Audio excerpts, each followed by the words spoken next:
paka kugumba yabadde Mathias Mpuuga ne Abedi Bwanika yabadde Mathias Mpuuga ne Abedi Bwanika yabadde Mathias Mpuuga ne Abedi Bwanika tebagenda tisa muntu yenna tetubogereko oba twogera ku bali ababakozesa ate go tujja kubogerako abatusibako emisango ye Mpuuga ne Abedi Bwanika kyeyolese nnyo mu kooti omulamuzi ng'avuddeyo n'abyogera ku baani abawaaba abali mu fayiro. Mpuuga yasooka ne yeekweka emabega w'abamawulire abamawulire nga bakuli ba Farish Magembe ne bavaayo ne bagamba nti mutusonyiwa aba National Unity Platform tetwamanya nti bali mukozesa enkola eno okutukyusa omukono batuvunaane nga bavunaana abantu naye nga bakozesa the operation law tebakozesa mazima ebyo bya munnamawulire. So abantu abasigaddeyo ku kitabo ky'aba Edi Mutwe ye Mpuuga ne Abedi bannayuganda nga batutulugunya nga batukinagukako temukiriza Mpuuga n'Abedi okutujoga temukikiriza abo babiri musobola babola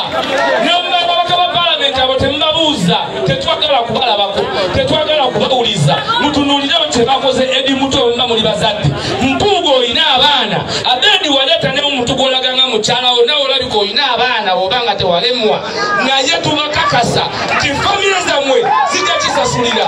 Mpuuga famire yo ejja kisasulira. Abaana ba Edi Mutwe balina okumanya nti yali Mpuuga nti yali Bwanika nti yali Joani tebamasiba baganda baffe. Tulina okulwana nga tumanyi baani be tulwanyisa nakyemalira n'abayambako nakyemalira ekyo tetugenda kukivaako. So omusango guli Masaka ate Masaka tugenda guwangula kuba teriyo omusango okufaanana ng'ogwo gwe bayinza kutusinga niwe tubanga tusazeewo nga bonna tebagenze mu kooti. Mpuuga yavaayo n'atiisatiisa saafuna budde bumwanukula kuba twali bize naye kamugambire wano ayagala genda mu kooti anaazina akumba ate ogwo omusango kansabe nga nammwe bannayuganda mumpulira